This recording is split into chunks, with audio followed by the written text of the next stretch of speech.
revealed next, and the reality my neighbor had been attempting to shield me from.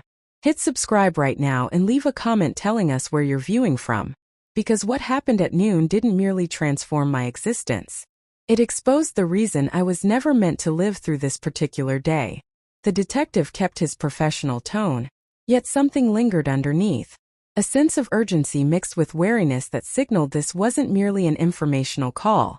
This was the kind of call that would reshape everything. Ms. Hartwell, the detective continued, your colleagues reported seeing you enter the facility this morning. Security records confirm your keycard was used at 8:02 a.m.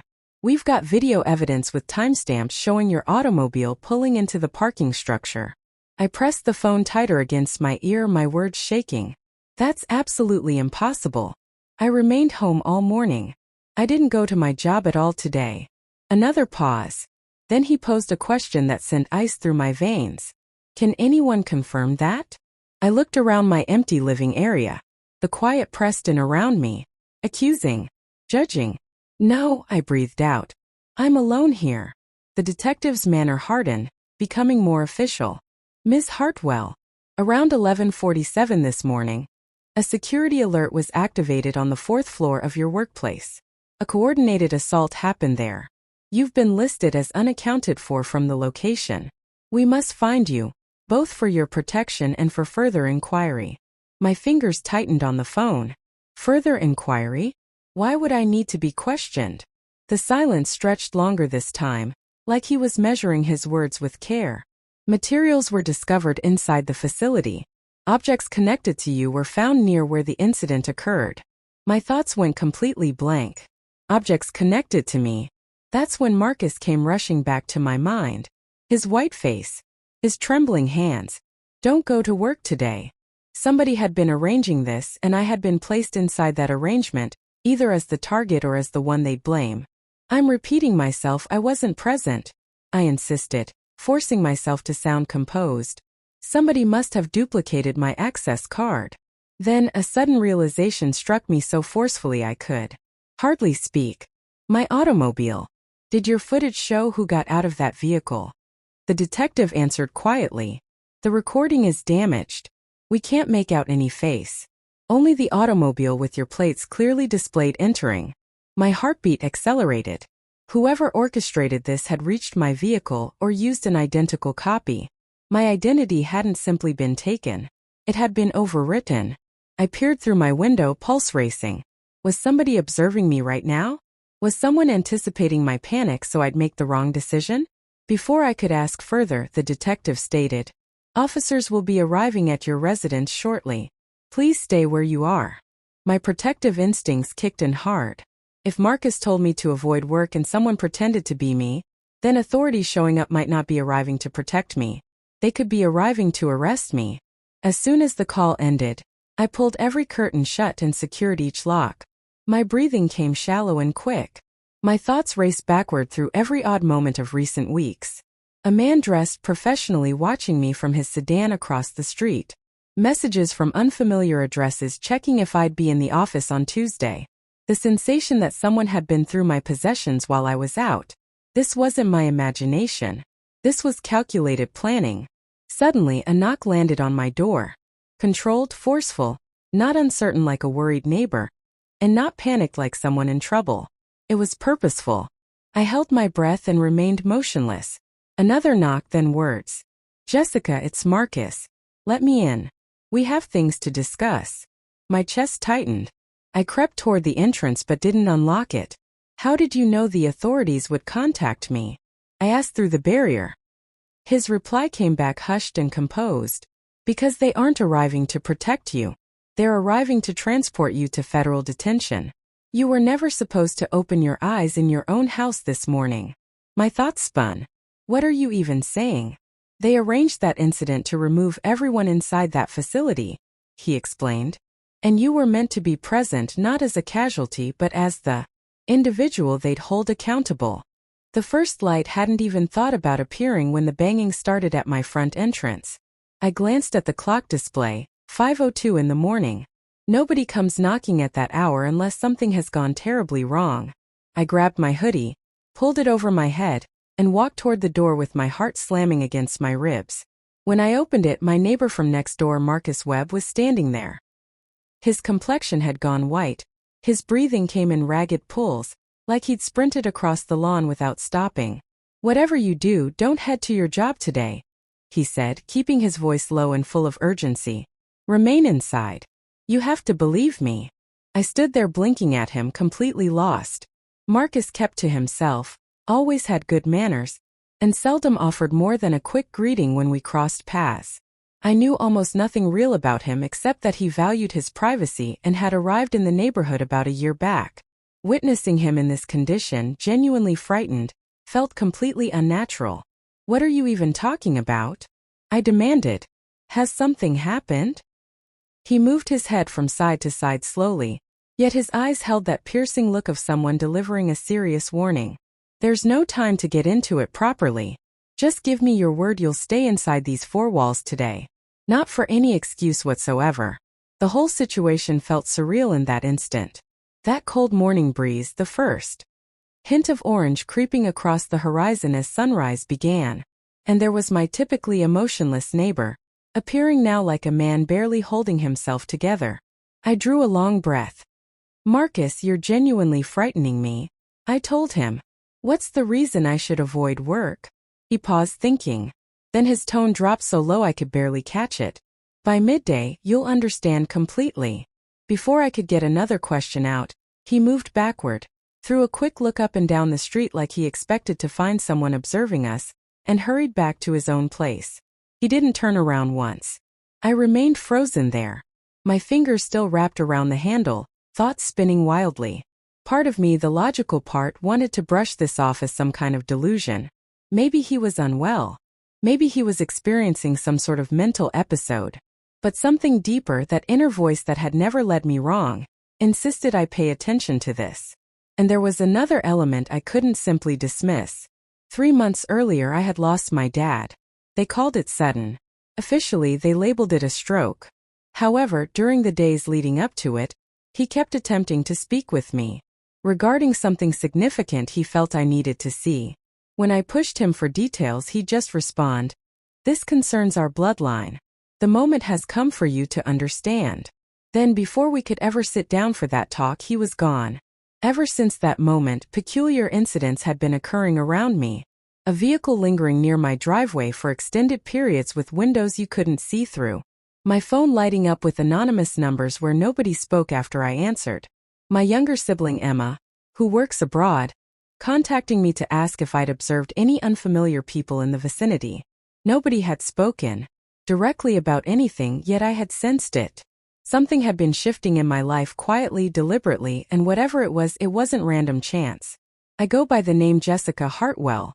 I've reached 33 years old, working as a financial consultant at Morrison & Blake Investments, and I'm the type who has never taken a day off work unless genuinely ill. I reside by myself in the home my grandmother passed down to me. It's an uneventful existence, orderly, foreseeable. At least until now. I made a decision at that instant, not driven by terror but by reason. If Marcus was mistaken, I'd simply use a vacation day. If he was correct, I could be preserving my existence without even realizing it. I messaged my supervisor explaining I couldn't make it in because of an urgent personal matter. Then I sat and watched the clock. The morning crept by at a snail's pace. Every sound inside my home seemed magnified beyond reason. That constant ticking from the wall clock in the kitchen, the background noise of the refrigerator running, even the breeze brushing against the pane seemed like somebody attempting to communicate through the glass. By 11:30 in the morning, I began questioning my judgment. Nothing unusual had occurred. Marcus hadn't come back. Possibly I had blown things out of proportion. Then my phone rang. An unidentified caller. I picked up, anticipating my boss or perhaps a telemarketer. What I heard instead was a composed, commanding voice telling me, "Ma'am, this is Detective Martinez with the Regional Police Department. Are you informed about a serious situation that took place at your workplace this morning?" My breathing stopped. What kind of situation? The detective exhaled slowly, his manner shifting. "A violent episode occurred at your office complex. Multiple staff members were harmed. Our information suggests you were present during this." My entire body turned ice cold. That's simply not true. I wasn't anywhere near there. Silence. Then the detective answered. Our records show your vehicle arriving at 8:02 this morning. Your identification card accessed the building, and security personnel report seeing you on the 4th floor right before the incident. My legs started giving out. I clutched the counter edge to remain standing. Someone had stolen my identity. Someone had arranged for me to be there. And someone wanted everyone to believe I was. If you're curious about what the authorities. He stopped speaking. And currently they require you breathing long enough to admit to acts you never committed. A cold understanding washed over me. Whoever orchestrated this didn't merely want me erased. They wanted me removed and replaced with the image of the perpetrator. And whatever was supposed to occur at midday was never truly about the facility. It was always about me. I opened the entrance slowly, not because I fully believed Marcus, but because I trusted fear even less. His gaze locked onto mine the instant the door moved, alert, searching as if checking for any hint we weren't by ourselves. Without waiting for permission, he moved inside and shut the door behind him. He didn't waste a moment. They're already closing in, he said. You've got minutes, possibly fewer, before they show up and label this place an active investigation site. I folded my arms, attempting to control my breathing. Why myself? What's actually happening? He didn't reply immediately. Instead, he walked to the kitchen window and examined the road. Then he dropped his voice even further. Jessica, I didn't choose this location by chance. I came here to keep an eye on you. Your father requested this of me. The statement struck me like physical force. I stepped backward involuntarily. My father? Absolutely not. My father was just an accountant, an ordinary person. He never. Marcus spun to meet my eyes. Your father never worked in accounting. That was simply his disguise. He spent nearly 20 years embedded in a secret government investigation. And you were part of the explanation. My mouth went completely dry. What does that even mean? Marcus reached into his coat and withdrew a small black package. Your father understood something like this might eventually happen. He arranged for you to have this. I hesitated before accepting it. My hands trembled as I unfolded the paper resting inside. Handwritten words stared back at me. Jessica, if you're seeing this, then my greatest fear has become reality. You aren't in danger because of choices you made. You're in danger because of what you are. Your identity contains more than you've ever known. Marcus will explain everything. Place your trust in him the way you once placed it in me. Do not surrender willingly. If they bring you in, you'll simply vanish. Dad. My knees threatened to give way. My father had understood. He had been attempting to prepare me. All those moments he said, some things you're better off not learning yet. I assumed he was being overly dramatic. Now those statements returned to me like warnings from beyond. Marcus held my gaze. They're not simply framing you. They're attempting to reclaim you. Reclaim. I echoed, my voice nearly disappearing. You were never simply a regular person, Marcus explained. Your birth wasn't random. Your background was constructed. Your father discovered a classified biological research program, one connecting influential families, powerful bloodlines. When he rejected participation, he turned into a target. His passing was not natural. You were scheduled for elimination next. However, they discovered a more useful purpose for you. My heart pounded wildly. To use me as what exactly? He moved closer. As the perfect diversion. They required a story that would justify their upcoming phase. A staged catastrophe with you appearing as the responsible party. Then complete realization burned through me. Every strange incident, every mysterious presence I dismissed had been building toward this instant. So everything was arranged simply to destroy my existence? I asked. Marcus's expression stayed fixed. Not merely your existence, your credibility. Once they officially label you a danger to national security, they can confiscate every document connected to your father's investigation. They can eliminate the reality he sacrificed himself to preserve. He reached inside his coat once more and this time produced a metal access card marked with a red insignia. This unlocks a protected storage facility. Your father maintained. It stores encrypted materials identifying the individuals directing this scheme. If you cannot reach that facility before they locate you, everything your father fought for will disappear permanently. I stared at the access card in his palm, then back at the message from my father. Throughout my entire existence I had assumed I was ordinary, unremarkable, forgettable. Now I recognized the reality. I had never been unremarkable. I had never been forgettable. I had been observed because I represented the final fragment of a puzzle someone influential wanted to remain unsolved. Suddenly, the distant sound of sirens began spreading across the neighborhood. Marcus glanced toward the front window. "They've arrived," he announced. But his expression showed no fear. And for the first occasion since that morning, neither did mine, because fear had lost something I no longer possessed: uncertainty. I folded my father's message and placed the access card in my pocket. Then I looked at Marcus and told him, "Take me wherever we need to go." He nodded one time, and in that instant, I stepped across the boundary separating the existence I had always recognized and the reality I was created to confront. We barely reached Marcus's vehicle before the first dark cars without markings turned the corner and started closing in on my street. The sirens had fallen silent. They no longer required them. They weren't arriving as police officers. They were arriving as retrieval agents. "Get inside," Marcus commanded, starting the engine the instant my door clicked locked. We shot forward, rubber squealing. Through the back window, I observed two individuals exit a dark sedan, scanning the vicinity. One of them lifted a communication device to his mouth, his face cold and confident, like someone retrieving belongings, not people belongings. As we raced along the freeway, an unusual peace settled over me. Fear had abandoned my body. What stayed was understanding. Something inside me had shifted, like a key finally discovering its proper lock. After 20 minutes of quiet driving, Marcus spoke again. "There's information you need to view before we reach the storage facility. Once you see it, you'll comprehend why they've tracked you throughout your entire existence." He reached into his coat and passed me a tablet. A document was displayed on the screen labeled Hartwell Jessica. Test Subject 9C Designation Genomic Resource High Importance Project Origin Program. I scrolled downward, my pulse accelerating as I absorbed. Gene sequencing report. Blood composition not present in typical humans. A notation: subject displays complete resistance to numerous pathogen types. Potential restorative blood properties. Subject cleared for Stage 2 deployment. Stage 2. I struggled to swallow. What exactly does this mean? Restorative. Resistant to what? Marcus maintained his focus on the road. 20 years in the past, your father exposed a secret government biological research operation. They weren't attempting to cure diseases. They were attempting to manufacture an improved category of human beings.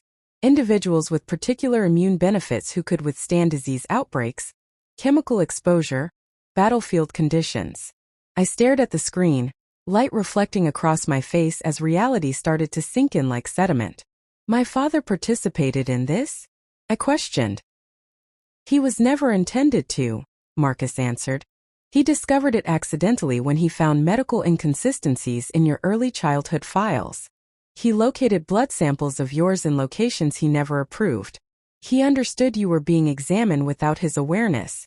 He attempted to remove you from the program, but that option didn't exist.